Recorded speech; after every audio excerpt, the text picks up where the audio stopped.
एक क्रिमिनल के दिमाग की लिमिट्स कोई नहीं जानता।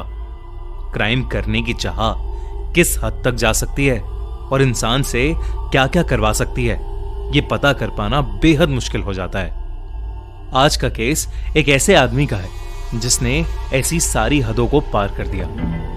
2 जुलाई 1995 की रात को कनॉट प्लेस पुलिस स्टेशन के कांस्टेबल अब्दुल नजीर कुंजू और होमगार्ड चंदरपाल अपनी रूटीन नाइट पेट्रोलिंग कर रहे थे।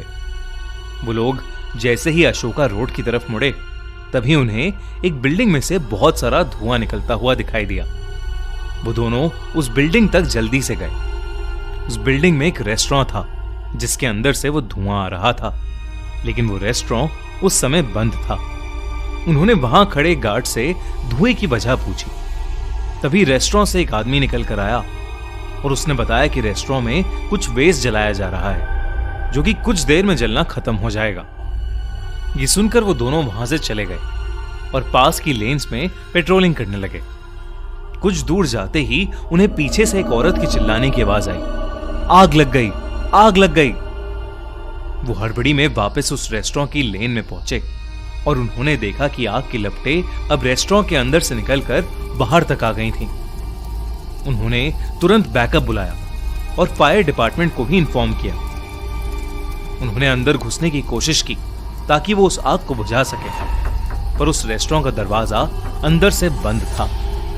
कुंजू और चंदर देरी न करते हुए उस गार्ड की मदद से दीवार के ऊपर चढ़कर दूसरी तरफ चले गए, जहां उन्होंने देखा कि 2 आदमी एक तंदूर को हवा देते हुए उसमें पेपर और लकड़ी के पीसेस डाल रहे थे।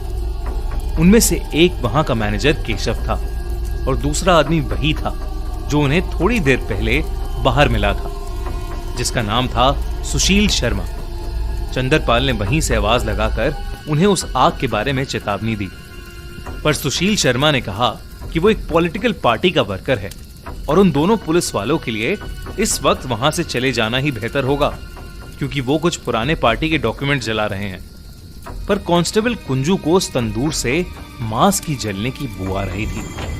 उसका शक बहुत ज्यादा बढ़ गया, तो वो दोनों रेस्टोरेंट के अंदर गए और सबसे पहले जाकर उन्होंने तंदूर की आग बुझाई।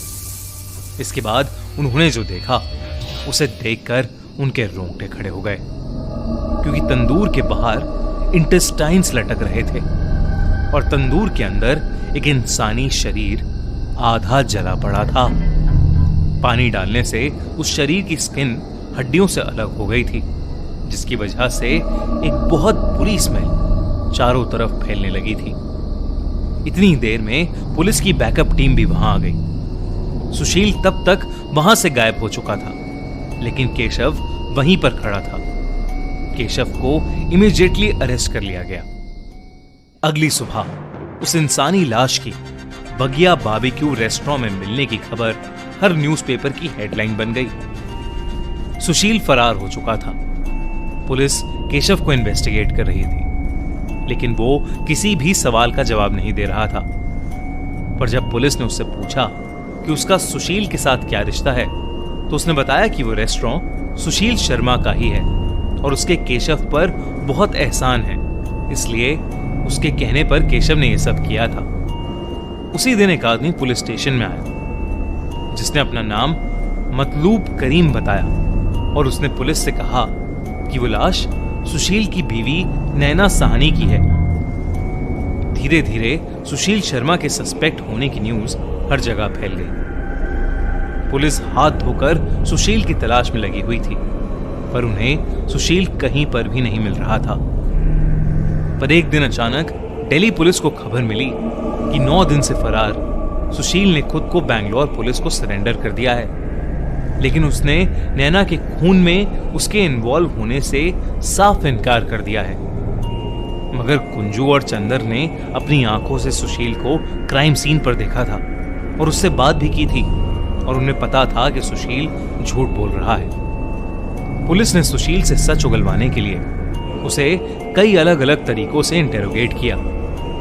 इंटेरोगेशन के दौरान सुशील ने फाइनली कन्फेस किया कि उसी ने नैना का मर्डर किया था, जिसके बाद वो पुलिस से बचने के लिए दिल्ली से फरार हो गया था। उसके बाद सुशील ने पुलिस को 2 जुलाई को क्या हुआ था सब सच सच बताया।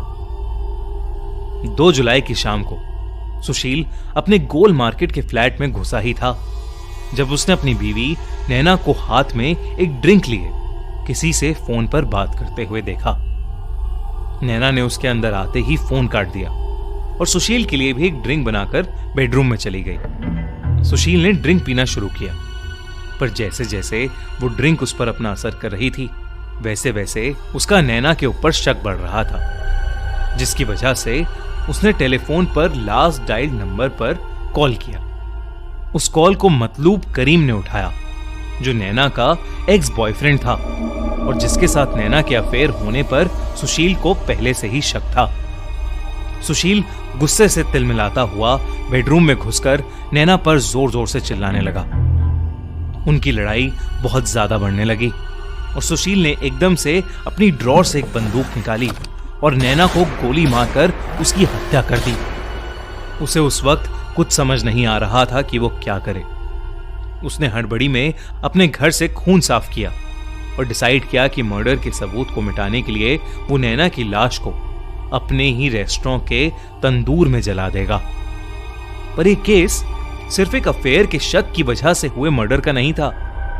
दरअसल इसकी वजह थी सुशील का डोमिनेटिंग, इनसिक्योर और अब्यूसिव नेचर। नैना और सुशील की शादी को 2 साल हो गए थे, पर फिर भी सुशील उनकी शादी को ऑफिशियल नहीं करना चाहता था। सुशील के इस डिसीजन से नैना बहुत ज्यादा हर्ट थी।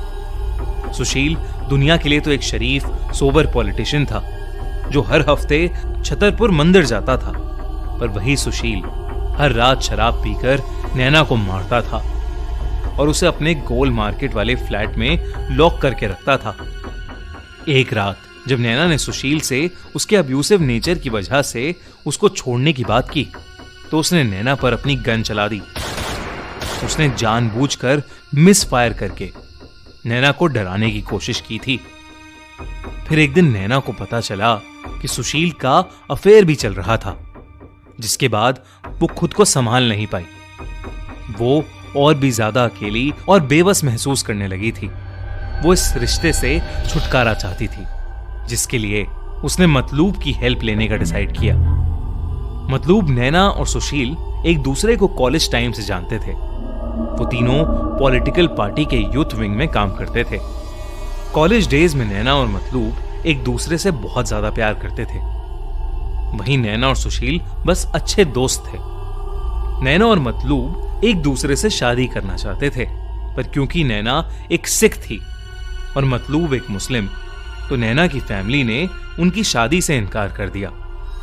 फैमिली के प्रेशर में मतलूब ने अपनी ही धर्म की एक लड़की से शादी कर ली, पर नैना और मतलूब ने डिसाइड किया कि वो हमेशा अच्छे दोस्त बनकर रहेंगे। लेकिन नैना मतलूब की शादी के बाद धीरे धीरे बहुत ज्यादा डिप्रेस होती चली गई। सुशील ने ऐसे डिफिकल्ट समय में नैना का साथ नहीं छोड़ा और वो और नैना एक दूसरे से काफी क्लोज आ गए, जिसके बाद उन दोनों ने शादी कर ली। पर उनकी शादी कुछ हफ्तों तक ही अच्छी रही, जिसके बाद सुशील की सारी सच्चाई नैना के सामने आने लगी। सुशील जब भी नैना को घर में मारता पीटता तो नैना इमोशनल सपोर्ट के लिए मतलूब को कॉल करती। इसी अब्यूसिव शादी से निकलकर जब उसने अकेले ऑस्ट्रेलिया जाकर एक नई जिंदगी स्टार्ट करने का डिसीजन लिया तो मतलूब भी उसकी हेल्प करने के लिए राजी हो गया। 2 जुलाई से कुछ दिन पहले ही नैना ने सुशील को अपना डिसीजन बताया था, जिसको सुनकर सुशील गुस्से से पागल हो गया था और वो मतलूब के इस डिसीजन में इन्वॉल्वमेंट पर सवाल करने लगा था। फिर 2 जुलाई को जब नैना ने उसके अंदर आते ही एकदम से फोन काट दिया और फोन रिडायल करने पर मतलूब ने जवाब दिया तो सुशील अपना होश खो बैठा और उसने नैना की जान ले ली। सुशील को जेल हो गई और कोर्ट ने सुशील को डेथ सेंटेंस दिया, लेकिन कई सालों तक उस पर कोई एक्शन नहीं लिया गया। सुशील के जेल में अच्छे कंडक्ट के लिए 8 अक्टूबर 2013 को सुप्रीम कोर्ट ने उसके डेथ सेंटेंस को लाइफ सेंटेंस में बदल दिया, जिसके पूरा होने के बाद 22 दिसंबर 2018 को सुशील को तिहाड़ जेल से रिहा कर दिया गया। आपको क्या लगता है, ऐसे क्राइम के लिए 20-25 साल जेल में काटना काफी है, या ऐसे क्राइम के लिए डेथ सेंटेंस ही होना चाहिए? हमें कमेंट्स में जरूर बताइए।